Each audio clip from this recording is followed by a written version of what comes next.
Joseph Conrad said, "The belief in a supernatural source of evil is not necessary. Men alone are quite capable of every wickedness." It was 1965. Peru was living in a democracy with a considerable alarming centralization in it. Fernando Belaúnde Terry was the president since 1963, and he was doing a good job. Citizens were happy with him, and even though he was doing an ambitious project called the Marginal Jungle Highway, an ambitious project that tried to dive into the unknown and, well, disconnected Peru, that is the jungle, and understand the boundaries and understand some economical power that you can get in that area. Well, it's Peru who are we talking about, and sadly behind any president, there's a potential or an actual scandal, being in this case the Page 11.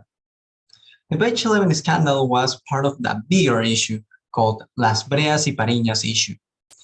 So what happened with this Page 11 scandal is that it was the best issue, well, it was the best excuse to let Velasco Alvarado enter into the power with the military forces and do a revolution, also known as a coup d'etat. So he was the president as a dictator for a while. After him, it was Morales Bermudez. And after Morales Bermudez entered again Fernando Belaúnde Terry in his second government. After Fernando Belaúnde Terry was Alan Garcia, and after Alan Garcia was Alberto Fujimori. Why am I telling you all of this? Well, those 5 presidents were in charge of dealing with a huge problem. This huge problem is the following. While all of this was happening, there was a humble professor from the University of San Cristobal de Huamanga in Ayacucho, an state from Peru, and started holding weekly political discussions with the students and colleagues and spoke passionately against the injustice of Peruvian society and the need for Indian peasants to rebel. By the late 1960s, the discussions group had become a political faction called itself the Communist Party of Peru, El Partido Comunista del Perú, also known as PCP. This humble professor at the University of San Cristobal de Huamanga had the name of Manuel Rubén Abimael Guzmán Reynoso, the person that in the following years would be one of the 3 most wanted men for being the head of one of the bloodiest terrorist parties in the world.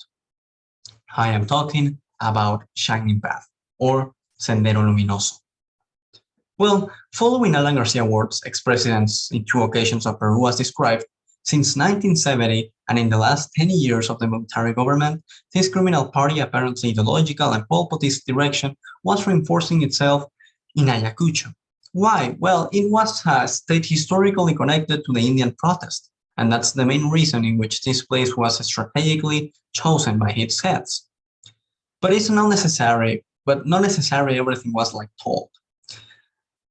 Specifically, Guzman was not the messiah he made others believe, or the devil on earth that the government let citizens believe as well, or the clever man that he was presumed.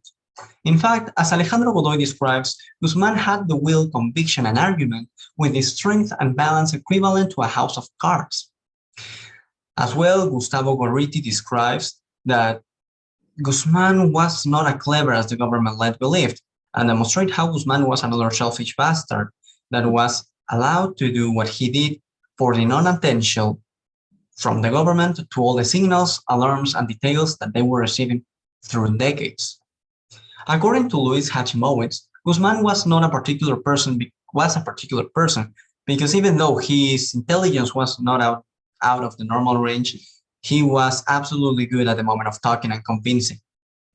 He was not a good speaker though, but he was a professor and he did his homework on his topic. But again, nothing is perfect, and thanks for his particular fanaticism with Mao Zedong, he was not good at arguing why his ideals were good to follow. So indeed, it passed almost 40 years since this terrorist movement was over, starting with the first blood in Chuschi and finishing by the capture and empowerment of the Fujimori dictatorship. Peru survived horrible things through those 40 years, and nowadays this terrorist party is known as Movadef, an actual surviving political legal party that is trying to enter into the power to just put the Pensamiento Gonzalo or Gonzalo thinking, that is basically the Abimael Guzman thinking, into the power.